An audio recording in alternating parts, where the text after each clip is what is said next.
Welcome. మీరు చూస్తున్నారు 99 TV live. నేను సునైన. ఈరోజు మన లైవ్ డిస్కషన్లో మనతో పాటు ఫైర్ బ్రాండ్ సంధ్యక్క ఉన్నారు. ఒక ఇంట్రొడక్షన్ అవసరం లేనటువంటి పర్సన్. ఎటువంటి సామాజిక అంశాలపై కూడాను ఆవిడదైన శైలిలో ఆవిడ మాట్లాడగలరు.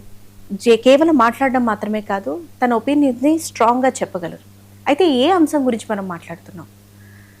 ఇంకేదో ఎందుకు, కోట్లాది రూపాయల స్కామ్ జరిగినటువంటి, కంప్లైంట్స్ ఎదుర్కొంటున్నటువంటి ప్రముఖ సింగర్ మంగ్లీ గారు ఒక సంస్థను ఆవిడ తన వాళ్ళతోటి స్థాపించి అందులో పెట్టుబడులు పెట్టించి, గిరిజన సామాన్యుల చేత పెట్టుబడులు పెట్టించి, తొలుత ఆశ చూపించి, రిటర్న్స్ చూపించి, ఆ తర్వాత మొహం చాటేసి కొన్ని వందల మంది బయటకు వచ్చి కంప్లైంట్స్ ఇచ్చి, ముందు 9 అన్నారు, 10 కోట్లు అన్నారు, 150 crores అంటున్నారు. రీసెంట్ ఫిగర్ మేడమే ఇప్పుడు వచ్చిన అప్డేట్ పై మనకు చెప్తారు.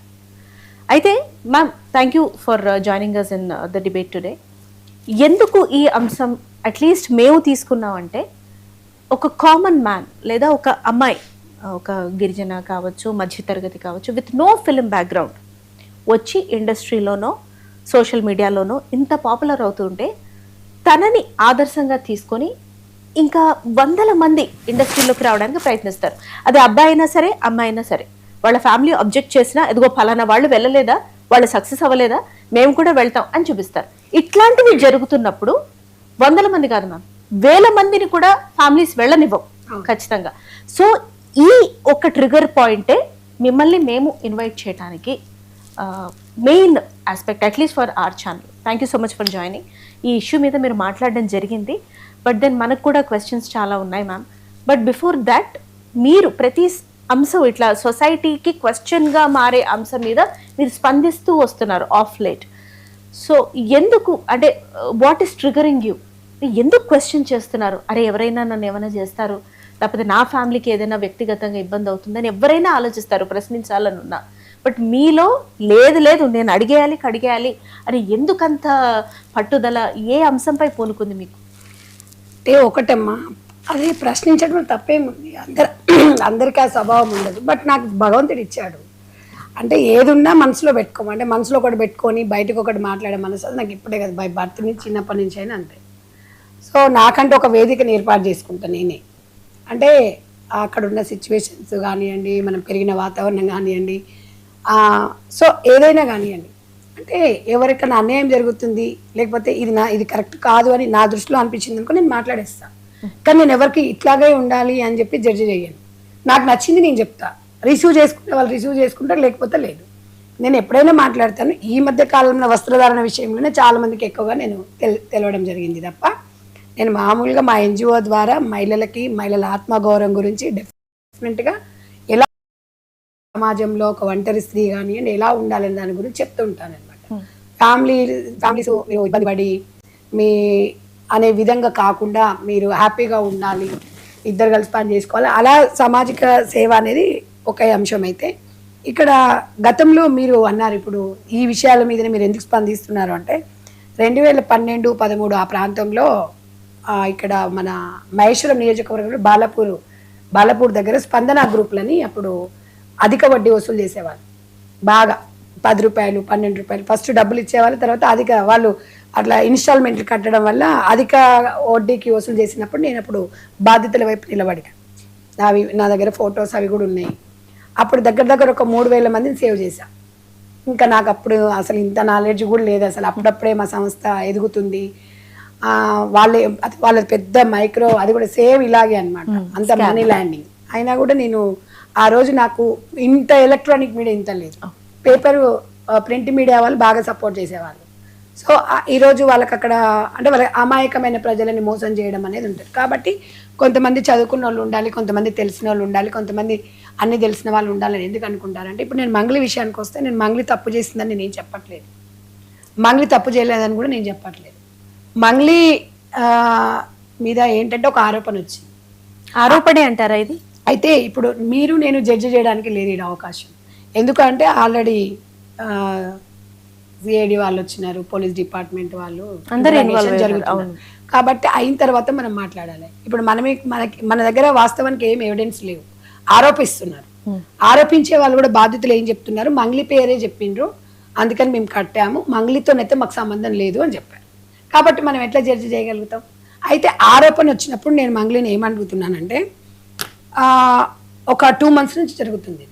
జరుగుతున్నప్పుడు నాకు తెలుసు కానీ నేను బిజీగా ఉన్నాను, నేను అంత పెద్దగా పట్టించుకోలేదు అంటే, మన కెరీర్కి ఇది డ్యామేజ్ అవుతుంది అన్నప్పుడు నువ్వు ఎంత బిజీగా ఉన్నా ఒక ప్రెస్ మీట్ పెట్టి చెప్పాలి. ఒకవేళ ప్రెస్ మీట్ మీరు పెట్టలేదు అనుకోండి, అంత టైం కూడా లేకపోతే మన దగ్గర స్మార్ట్ ఫోన్ ఉంది, స్మార్ట్ ఫోన్లో ఇలా జరుగుతుంది, నా పేరు చెప్పి ఎవరైనా డబ్బులు వసూలు చేస్తే నాకు సంబంధం లేదని చిన్న ఒక వీడియో చేసి, జర్నలిజంలో మంగ్లీ అంటే ఈరోజు ఒక ప్రపంచవ్యాప్తంగా ఒక సింగర్, ఎవరికి ఏ మీడియాకి పంపించినా అది వేసుకునేవాళ్ళు. ఒక సమాజంలో ఒక బాధ్యతల వైపు ఉంటే కానీ సోషల్ మీడియా పేజ్ లోనే పెట్టుకోవచ్చు. పెట్టుకునేసరికి అది తెలిసిపోయేది. కానీ ఎవరు ఫోన్ చేసినా నేను బిజీగా ఉన్నాను, నాకు ఈవెంట్స్ ఉన్నాయి, అవి ఈవెంట్స్ ఉన్నాయి అని చెప్పడం వల్ల కొంచెం అనుమానాలకి దావుతీసింది అనమాట.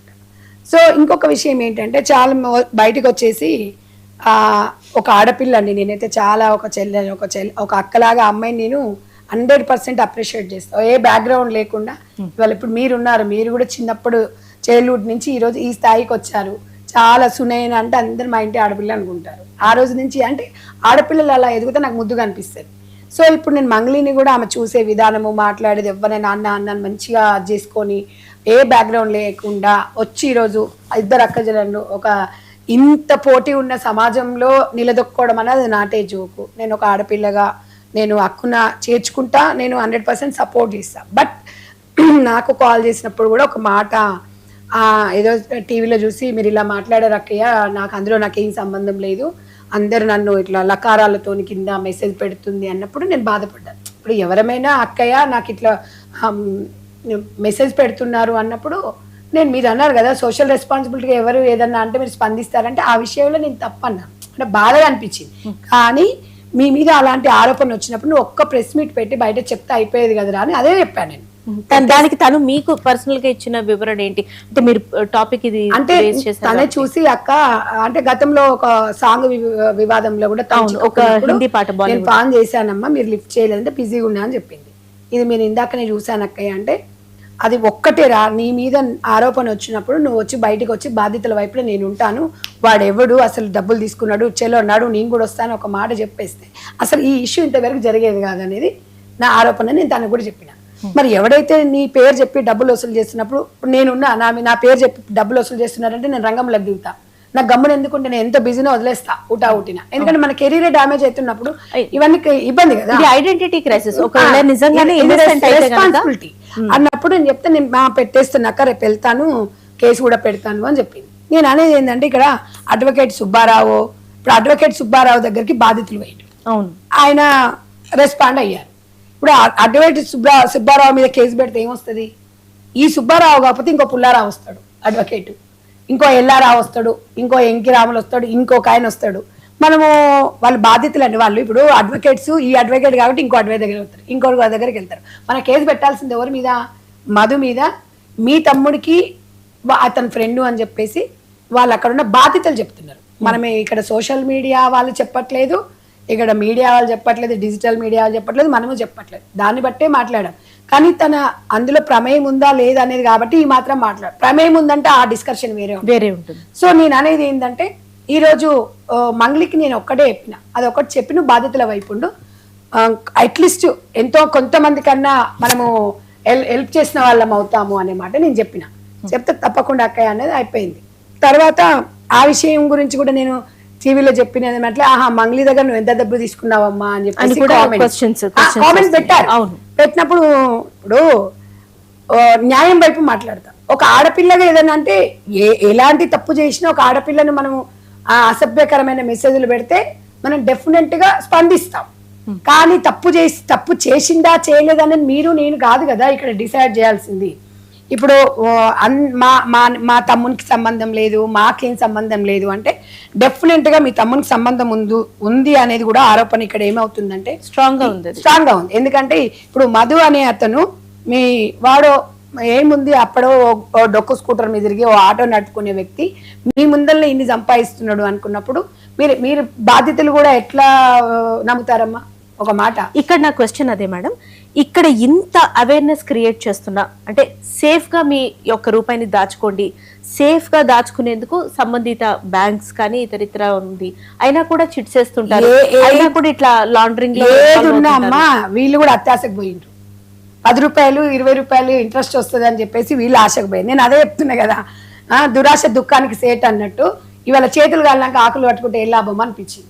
కాకపోతే ఏంటంటే ఏదైనా డబ్బు నష్టపోయింది కాబట్టి బాధ్యతల వైపే మనం మాట్లాడతాం. అయితే మేము అనేది ఒకటి ఏంటంటే, ఇప్పుడు ఈరోజు నా పేరు ఇట్లా ఖరాబ్ చేస్తున్నారా, నీకు ఆ మద ఇవ్వడరా అని చెప్పి తమ్ముని 2 చెంపలు పగల కొట్టి ఏందిరా ఇట్లా చేస్తున్నావు అని అడగాలి. నా తమ్ముడు ఈ ఫేస్ అయినా, నా తమ్ముడు అదే ఫేస్ అయినా, నా తమ్ముడికి తెలియదు నాకేం తెలియదు అని అనడం తప్పు. నేను అనేది ఏంటంటే, ఇప్పుడు మంగ్లీ గారి ఇల్లు అని చెప్పి అందులో వీడియోలు రిలీజ్ అయ్యాయి. ఆ ఇల్లు ఫస్ట్ ఏమన్నా నాది కాదన్నది, తర్వాత నేను అమ్మానన్నది, ఇంకా రిజిస్ట్రేషన్ కాలేదు అన్నది. ఇవన్నీ ఏమనుకుంటున్నారు జనాలు అంటే